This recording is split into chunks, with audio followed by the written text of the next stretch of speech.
And we're back, baby. You're watching The Current on Pylon TV. I'm Baron Flannery. This is K-Shawn Simmons. And the highly anticipated countdown to the top 7-on-7 team in the country is finally here. Absolutely. Starting at number 25 is P2P E-Sevens out of Indianapolis, Illinois. This team is new to the 7-on-7 circuit, and within 2 years, they have made a profound impact on 7-on-7 and the Midwest in general. Last year, winning the Core 6 7-on-7 in Chicago, Illinois.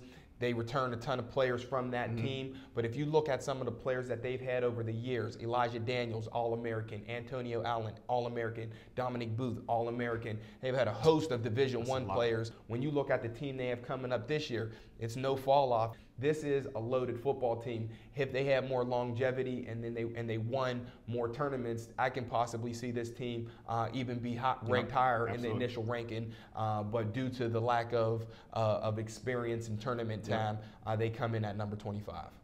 Coming in at 24 is DB Guru, head coached by Tony Perry. I'm excited about this team out of Fresno, man. This team over the past 4 or 5 years has really put their staple on 7-on-7 because they produce some of the top defensive backs that I've seen in 7-on-7 history.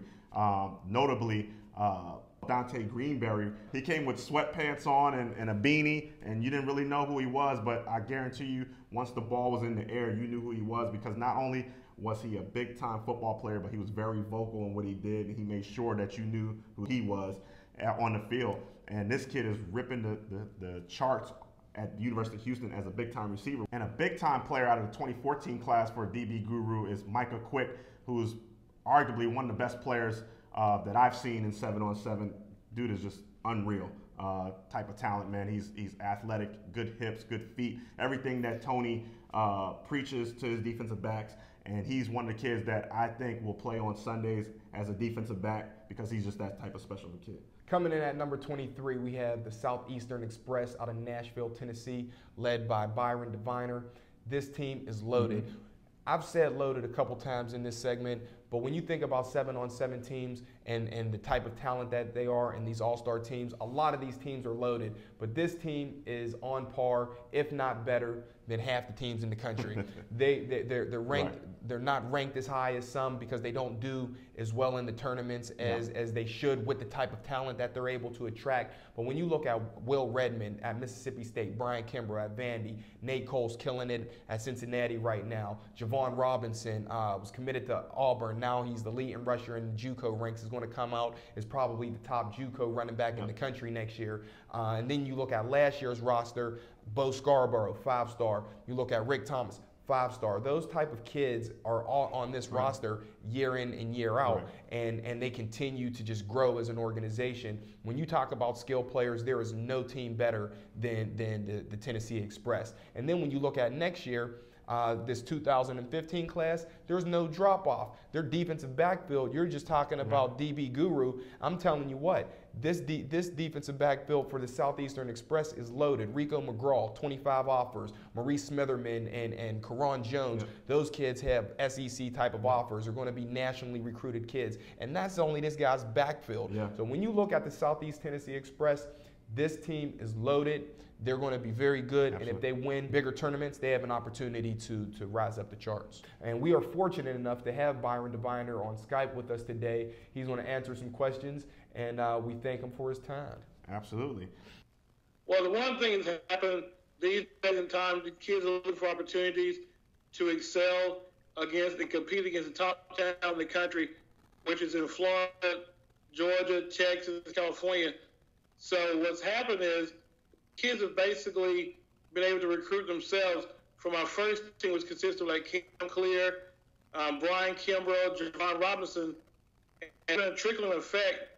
The next year, I didn't have to recruit any of those kids because most of them came back for the next year. And it's basically where the kids would tell the younger guys, if you want the exposure and you're trying to play on the next level and you want to compete against the best, you need to play, with our 7-on-7 team as we play against the best competition out here. Well, 7-on-7 is the biggest thing out here on Friday nights when you have 11 players in the field. You normally don't play a top player across from you every night. You may one out of those 10 regular season games that is top talent. But 7-on-7 with 7 players in the field, 6-on-7. You're going to play against the best talent night in and night out. So what it's done for our kids is we want to compete and allow our kids to go from being 2 stars to 4 stars, because we want to go out here and compete against the talent in Georgia, talent in Florida, Texas, California, and just show that we're just as good as those kids are. And the one thing about, we competed in our very first pylon event a few years ago with a talent level of DeAnthony Thomas, White Line, Teddy Bridgewater from South Florida Express. You had like DeAnthony Thomas, 1925 All-Stars. Guys like that, all it's going to do for our guys is make us compete harder and get our guys on a national level. Absolutely, absolutely. Coming in at 22 is a team that is going to be, I think, one of the teams that kind of sneaks up the charts in Michigan Elite out of the Midwest, led by George Yarberry and Ron Rice Jr. These guys are gritty Midwestern guys. They play hard. They get these kids ready in the offseason as well as the 7-on-7. And these guys, they come in droves, man. They travel in bus loads. They travel fans. They travel 3 teams. And there's got to be something said about that development of the organization. Absolutely. And they've been around for 5 or 6 years. They host their own IMG qualified tournament. So they're doing a plethora of things with that organization to get their kids exposed. Coming in at 21 is Body by Trey. That team is unstoppable at times. Yep. When you look at the way that they went on that tear last year, winning 28 straight 7-on-7 football games, that's unheard of. Yeah.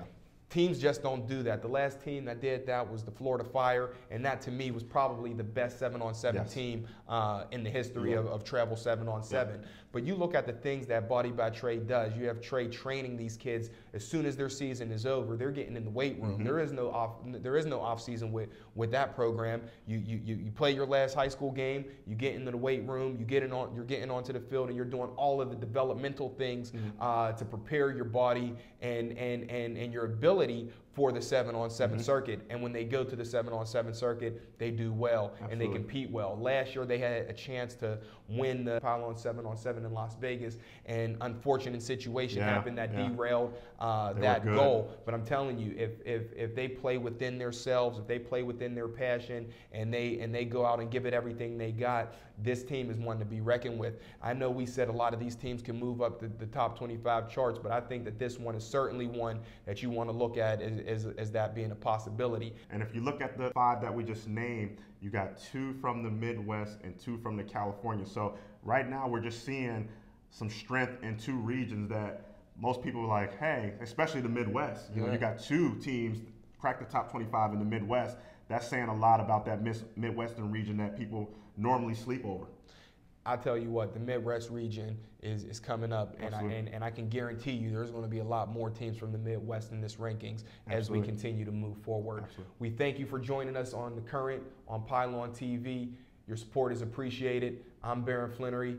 That's Kayshawn Simmons, and we're out.